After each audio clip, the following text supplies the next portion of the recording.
Grand గాలా ఈ ఫిబ్రవరి 3న ఉదయం 10 గంటల నుండి మాదాపూర్ అండ్ కన్వెన్షన్ లో. Tickets available on BookMyShow Paytm.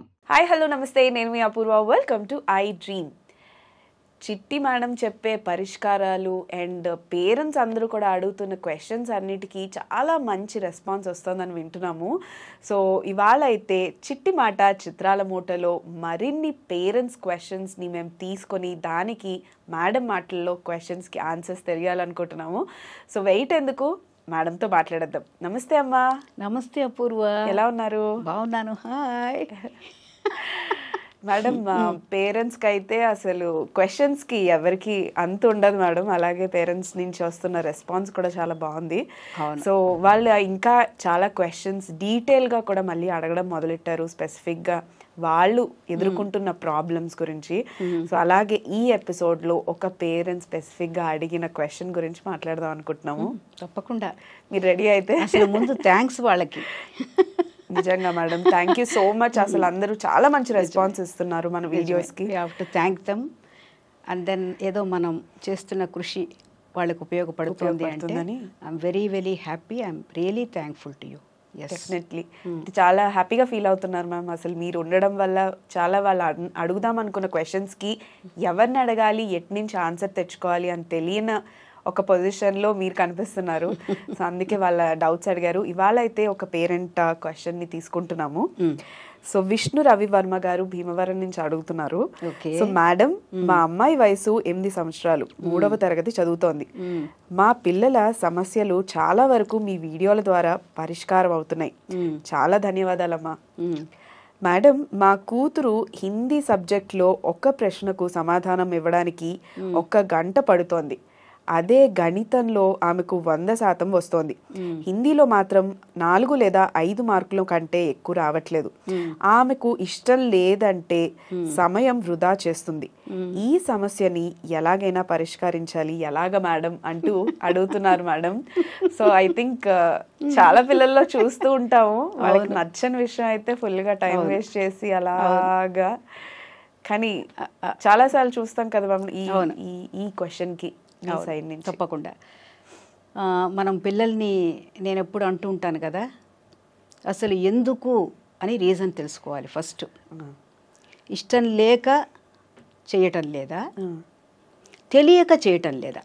Okay, ఒక్కొక్కసారి కాంపిటెన్సీ ఉంటుంది, చెయ్యరు ఇంట్రెస్ట్ లేకపోతే. ఇంట్రెస్ట్ ఉంటుంది కానీ కాంపిటెన్సీ ఉండదు. సో వారు కొంచెం ఇష్టం లేదు అన్నట్టే చెప్పారు. ముందు మన ఇష్టాన్ని కలిగించాలి. చిన్నపిల్ల కదమ్మా, ఇష్టాన్ని కలిగించాలి. ఇష్టాన్ని ఎలా కలిగిస్తాం?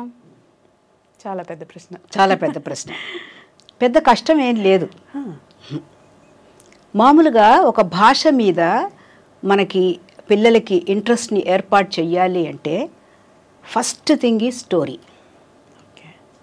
మనకి హిందీలో మంచి మంచి బొమ్మలున్న కథ పుస్తకాలు దొరుకుతాయి. ఓకేనా? ఆ కథ పుస్తకాల ద్వారా ముందు ఆ భాష మీద కొంత ఇంట్రెస్ట్ని క్రియేట్ చేయాలి. వెంటనే ఇది చూడండి నాకు తలకాయ నొప్పిగా ఉంది, జ్వరం వచ్చేసింది అంటే క్రోసిని వేసేసుకుంటాం కదా, అలా కాదు ఇది. It's a process. మెల్లిమెల్లిగా మెల్లిమెల్లిగా సహాయం చేయాలి, 4 వైపుల నుంచి సహాయం చేయాలి. సో నేననేది ఏమిటి, ముందు ఆ భాష మీద ఉన్న అసహ్యాన్ని పోగొట్టి ఇంట్రెస్ట్ను కలిగించడానికి ఏం చేద్దాం, కథ పుస్తకం పట్టుకొద్దాం. ఓకే, హిందీలో. హిందీలో ఓకేనా. బొమ్మ కొంచెం పెద్దగా ఉంటుంది, ఒక 3-4 వాక్యాలు ఉంటాయి. అట్లాంటి పుస్తకాలు బయట దొరుకుతాయి మనకి. అవి తెచ్చుకుని ముందు మెల్లిగా ఆ బొమ్మ చూపిస్తూ కింద చదువుతూ వెళ్ళాలి, తెలుగులో ఎక్స్ప్లెయిన్ చేయాలి. అదొక పద్ధతి.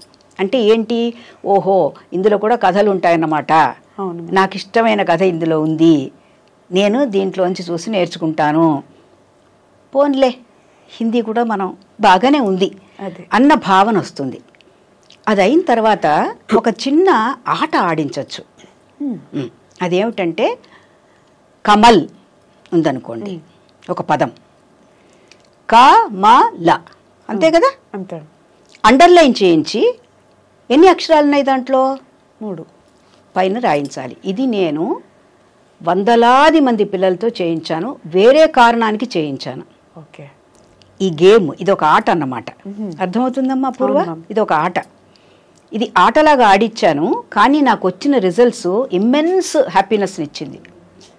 ఎన్నో ప్రాబ్లమ్స్కి అది సొల్యూషన్ అయింది. ఇక్కడ వీరి యొక్క పాప ప్రాబ్లంకి నేను ఇది చెప్తున్నాను. ఓకేనా? మాత ఎన్ని అక్షరాలు ఉన్నాయి? 2. కింద అండర్లైన్ చేయాలి, పైన రాయండి. వింటున్నారు కదండి? ఆ తర్వాత అట్లాగా ఒక సెంటెన్స్ తీసుకుని ఒకటే వాక్యం తీసుకోవాలి. 4 పదాలుంటే ఒక్కొక్క పదాన్ని అండర్లైన్ చేసి చెప్పిస్తూ పాప చేత మా తా, దీర్ఘం ఉంది కదా, అక్షరాలు 2 మనం ప్రొనౌన్స్ చెయ్యాలి, ప్రొనౌన్స్ చేయించాలి. గుర్తుపెట్టుకోండి. ఒకటికి వాక్యాన్ని సెలక్షన్ చేసుకోండి. First step 1. స్టెప్ 2 ఫస్ట్ పదం తీసుకోండి, అండర్లైన్ చెయ్యండి. ఎన్ని అక్షరాలు ఉన్నాయో అక్షరాలని నంబర్ని మొత్తం కౌంట్ చేసి పైన రాయమనండి. తర్వాత దాన్ని ప్రొనౌన్స్ చేయించండి. అర్థమైందమ్మా? ఇట్లాగా ఉదాహరణకి ఒక వాక్యంలో 4 పదాలు ఉన్నాయనుకుందాం. ఫస్ట్ పదంలో 3 లెటర్స్ ఉన్న పదం అది. రెండోది 4 లెటర్స్ ఉన్న పదం. మూడోది 5 లెటర్స్ ఉన్న పదం. ఆఖరిది 2 లెటర్స్ ఉన్న పదం.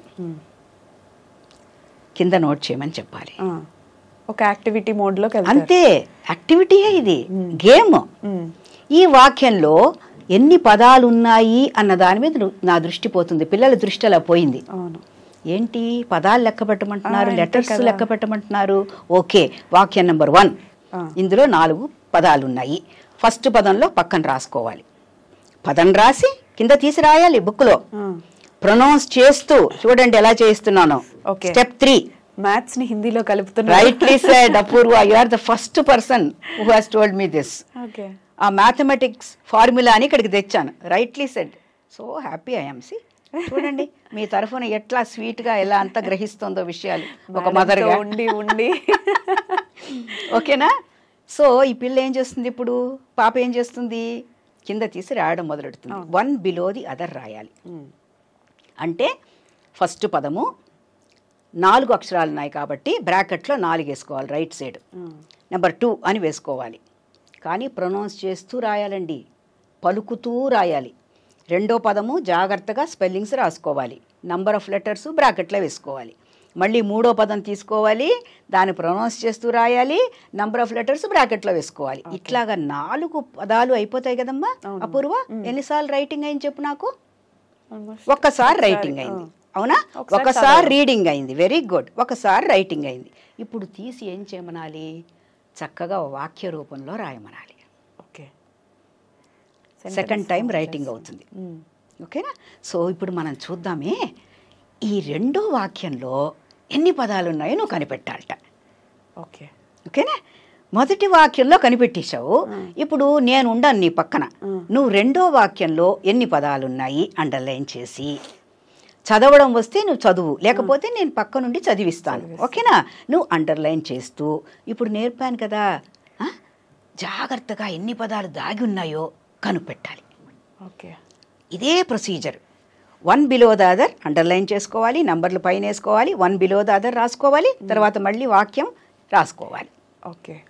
ఇది ఒక ఆట. దీని ద్వారా మీకు వచ్చేటువంటి లాభము మీకు బిడ్డకి ఏంటంటే ముందు కాన్సన్ట్రేషన్ పెరుగుతుంది.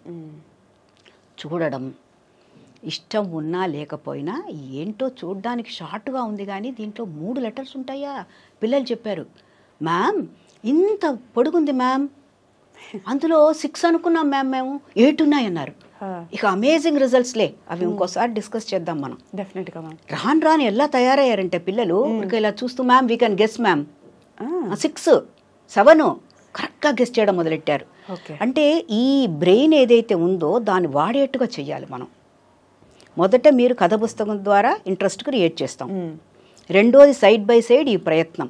ఇది ఒక ఆట, మనం ఆడుకుందాందా అని పిలిచి మెల్లిగా ఎంగేజ్ చేయించి ఈ విధంగా స్పెల్లింగ్స్ వస్తాయి, ప్రొనౌన్సియేషన్ వస్తుంది. Slow and study you have to go. ఒక రోజు చేశాక రెండో రోజు నేను చెయ్యను పో అనొచ్చు. ఫోన్లే ఈ ఆట వద్దు బాగాలేదు. నువ్వేం చేస్తావంటే ఈ పేజీ చూసి ఈ పేజీలోంచి ఒక 3 పదాలు నాకు రాసి పెట్టవా ప్లీజ్, నేను ఆఫీస్కి వెళ్ళొస్తాను, వచ్చేసరికి నువ్వు ఒక 3 పదాలు నాకు రాసి పెట్టాలి సుమా. ఎలాగంటే మళ్ళీ నేను చెప్పాను కదా ఆ గేమ్లో ఎలా అండర్లైన్ చేయాలి, ఎలా నంబర్ వేసుకోవాలి, అలా చేసి నాకు రాసి దాచిపెట్టేయి. చూడండి ఎన్ని రకాల వెరైటీ పెడుతున్నాను దీంట్లో. దాచిపెట్టేయి, నాకు చెప్పకు, ఎక్కడ దాచావో చెప్పకూడదు, నేను వచ్చి కనిపెడతాను. నీ ఇష్టం సుమా. ఒక చోటే దాచావనుకో, 3 వర్డ్స్ రాసావనుకో, నో ప్రాబ్లం. నాకు నన్ను ఎక్కువ చోట్ల నా చేత వెతికించాలనుకో, నీకు ఉందనుకో, డాడీని బాగా వెతికించాలి అనుకుంటే ఇంకో 4 పదాలు రాసేసి ఇంకెక్కడ దాచేసి. చూడండి నేనేం చేస్తున్నాను, మనస్సెరిగి ఆటలంటే పిల్లలకి ఇష్టం కాబట్టి ఏమీ తిట్టకూడదు, నీకు రాదని చెప్పొద్దు, డిస్కరేజ్ చెయ్యొద్దు, ఏమి డీమోటివేట్ చెయ్యొద్దు, మళ్ళీ కూర్చుని లెక్చర్లు కూడా ఇవ్వద్దు. వారో వారి భార్యో అంటే పాప యొక్క తల్లి కూడా సమయం ఇచ్చి ఆడుకోవచ్చు. ఇట్లాగా మెల్లిమెల్లిగా వొకాబులరీ పెంచాలి. వొకాబులరీ ఎప్పుడు పెరుగుతుందో అపూర్వ నాకు కాన్ఫిడెన్స్ వస్తుంది. అంతే కదండి, అంతే ఇంట్రెస్ట్ కూడా వస్తుంది తర్వాత. డాడీ ఇవాళ నేను 10 చోట్ల దాచాను నీకు అంటే 10 4 40 పదాలు. 10 రెళ్ళ అతి తెలివైంది అనుకో, 2 పెట్టచ్చు. అదే నాకు తెలుసుగా, తెలివైన వాళ్ళు ఉంటారుగా, ఒకటే రాసి 10 పదాలే రాసేసి 10 చోట్ల పెట్టేవాళ్ళు కూడా ఉంటారు. No problems, slow and study win the race. కానీ తప్పకుండా మీరు ఆ పాపలో మార్పు వస్తుంది, నేర్చుకుంటుంది. హిందీ అంటే ఇంట్రెస్ట్ లేదు, ఇదిగో నేను ఈ ప్రయత్నం చేస్తున్నాను అని వీళ్ళు చేయవలసిన పని ఇంట్లో. దీనికి తోడు దీనికి సపోర్ట్ ఉండాలమ్మా అపూర్వ. మన ఎఫర్ట్కి సపోర్ట్ కావాలి. ఏం చెయ్యాలి, బడికెళ్ళి టీచర్ గారితో ఏమండి ఇలా ఇలా ఇలా నేను చేస్తున్న ప్రయత్నం, మీరు కూడా కొంచెం ఎంకరేజ్ చేసి మా పాపని కాస్త హిందీ బాగా చదివేట్టుగా హెల్ప్ చేయండి అని చెప్పాలి అపూర్వ. దెన్ హోమ్ స్కూల్ ఎప్పుడైతే ఇద్దరూ కలిసి ఆ పాపకి కొలాబరేషన్తో సహాయం చేస్తారో చైల్డ్ విల్ గెట్ బెనిఫిటెడ్, వీళ్ళ ప్రాబ్లం కూడా సొల్యూషన్ వచ్చేస్తుంది. Wonderful ma'am. I think activity బేస్డ్గా పిల్లలకి చాలా సరదాగా ఉంటుంది. స్టోరీ టెల్లింగ్ ఒకటి, యాక్టివిటీ, ఈ రెండింటిని మీరు మిక్స్ చేయడం వల్ల వాళ్ళకి ఇంట్రెస్ట్ వస్తుంది. సో ఇంకొకటి ఏంటంటే మ్యామ్, చాలా సార్లు ఇంట్రెస్ట్ లేదు అన్నంత వరకు మనకు తెలుస్తుంది. సమ్ టైమ్స్ ఆ ఇంట్రెస్ట్ లేకపోవడానికి ఇంకేదో కారణం కూడా ఉండుండొచ్చు. ఎవరో తిట్టడము, ఎవరో ఏడిపించడము, అది కూడా మేబీ పేరెంట్స్ ఒకసారి కనుక్కొని ఆ ప్రాబ్లమ్ ని క్లియర్ చేసుకుంటే కూడా కొన్ని సమస్యలు క్లియర్ అవుతాయి అనిపిస్తుంది కదా మ్యామ్. తప్పకుండా ఇది స్పెసిఫిక్ గా అడ్రస్ చేసాము. మామూలుగా ఇంట్రెస్ట్ అదే కాదమ్మా, టీచర్ గారు కేకలేయడం, లేకపోతే చాలా స్ట్రిక్ట్ గా ఉండడం, లేకపోతే ఒకసారి ఫెయిల్ అయిపోవడం, దాంట్లోకి నేను వెళ్ళలేదు. ఒకసారి సబ్జెక్ట్ లో 0 వచ్చింది అనుకోండి, డిమోటివేట్ అయిపోతారు పిల్లలు. మార్కులే కదమ్మా వాళ్ళకి మోటివేషన్కి. ఇక్కడ మనం దాని జోలికి పోకుండా యాక్టివిటీ బేస్డ్ డిస్కవరీ లెర్నింగ్ అనే పద్ధతి అన్నమాట. ఇది డిస్కవర్ చేస్తోంది, తను ఎన్ని పదాలు ఉన్నాయి అని డిస్కవర్ చేసుకుంటోంది. సో ఒక ఆట రూపంలో మనస్సుని ఆ కంటెంట్ మీదకి పెట్టిన తర్వాత బుర్రను ఉపయోగిస్తోంది. బుర్రతో ముందు రీడింగ్ చేసుకుంటోంది, స్పెల్లింగ్స్ ఏమిటో ఐడెంటిఫై చేసుకుంటోంది, నెంబర్ ఆఫ్ లెటర్స్ ఏమిటో ఐడెంటిఫై చేసుకుంటోంది, వాటిని జాగ్రత్తగా ఒక చోట రాస్తోంది. సో రీడింగ్ అవుతోంది, కాన్సన్ట్రేషన్తో దాన్ని తీసి రాయడం అవుతోంది. నంబర్ ఆఫ్ లెటర్స్ ఎప్పుడైతే గుర్తుంటాయో, పిల్లలు నాకేం చెప్పారంటే ఆ రీసెర్చ్లో ఆ నెంబర్లు అలాగా ముద్ర వేసేస్తాయిట. When they think of the word, they think of the letters, number of letters, and they are able to recall also. So రీకాల్కి కూడా సహాయం పడుతుంది. ఈ ఇంట్రెస్ట్ లేని పిల్లలకి రీకాల్ ఉండదు. ఎప్పుడైతే చదవరో వాళ్ళు అసలు రీకాల్ కూడా చెయ్యరు. సో ఇవన్నీ కలిపి ఒక చిన్న ఆటలాగా దీన్ని నేను కన్సీవ్ చేసి పేరెంట్స్కి చెప్తున్నాను. ఐ థింక్ మీరు చాలా మెడికల్లీ ప్లాన్ చేస్తున్నట్టున్నారు. ఎందుకంటే numbers are all the logical thing ma'am. Language is on the other side of the brain. So నాకు తెలిసి మీరు ఆ కనెక్షన్ ఎప్పుడైతే క్రియేట్ చేశారో అందుకు ఆ డిఫరెన్స్, ఆ గుర్తింపు అనేది లెఫ్ట్ బ్రెయిన్ రైట్ బ్రెయిన్ అంటాం కదా, రెండింటిని కనెక్ట్ చేసినప్పుడే హోలిస్టిక్ గా మనకి రిజల్ట్ అనేది వస్తుంది. వండర్ఫుల్ మ్యామ్, చాలా బాగా చెప్పారు. Thank you so much ma'am. And ఒక చిన్న యాడ్ ఆన్, మనం ఎప్పుడైనా పెద్దవాళ్ళు కూడా సడన్ గా ఏదైనా కొత్త ప్రాంతానికి కొత్త భాష నేర్చుకోవాలి అనుకున్నప్పుడు అందరూ సరదాగా సరదాగా చెప్పే ఈజియెస్ట్ ఆప్షన్ ఏంటి అంటే ఆ లాంగ్వేజ్ లో సినిమా చూడమంటారు మ్యామ్. అది పిల్లలకి మనం చేయలేము. చేయలేము. అంటే ఏదో ఒకటి ఆ లాంగ్వేజ్ లో వీడియోస్ అలా ఏమైనా పిల్లలకి రిలేటెడ్వి చూసినప్పుడు, అంటే ఏదో ఒక టైంలో టీవీ చూస్తాం కాబట్టి ఆ లాంగ్వేజ్ లో చూసినప్పుడు తెలియకుండా కొన్ని పదాలు నేర్చుకుంటారు. కార్టూన్ పిల్లలకి కాబట్టి కార్టూన్స్ లో సో వాళ్ళు చాలా పదాలు కూడా నేర్చుకుంటారు కాబట్టి అదొక సరదాగా ఒక option. Thank you so much ma'am. ఇంకొక ఎపిసోడ్ లో మళ్ళీ ఇంకొక క్వశ్చన్ తో కానీ ఇంకొక ఇంట్రెస్టింగ్ విషయంతో కానీ మళ్ళీ మిమ్మల్ని కలుస్తాను. Thank you so much ma'am.